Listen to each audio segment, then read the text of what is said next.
मंगळवार पेठेत थरार, ब्रेकऐवजी एक्सिलेटर दाबल्यानं कार थेट घरात घुसली। मीरा शहरातील गजबजलेल्या मंगळवार पेठ परिसरात आज एक थरारक अपघात घडला। महिला चालक कार समोरील बाजूनं काढत असताना अचानक ब्रेकऐवजी एक्सिलेटर दाबल्यानं कारवरील ताबा सुटला आणि कार थेट एका घरात घुसली।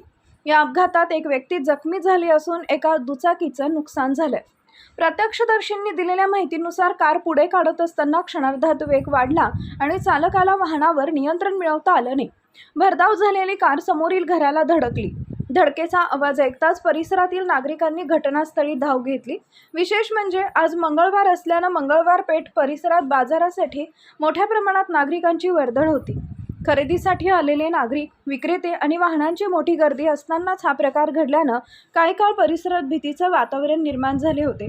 मात्र सुदैवानं कारचा वेग आणखी वाढला नाही आणि मोठी दुर्घटना टळली। गर्दीच्या ठिकाणी हा अपघात घडूनही कोणतीही जीवितहानी झाली नसल्यानं नागरिकांनी सुटकेचा निश्वास सोडला। अन्यथा हा अपघात आणखी गंभीर स्वरूप धारण करू शकला असता, अशी चर्चा घटनास्थळी सुरू होती। घटनेनंतर परिसरात बघ्याची मोठी गर्दी झाली होती। या अनपेक्षित अपघातामुळे काही काळ वाहतुकीवरही परिणाम झाल्याचं नागरिकांनी सांगितले।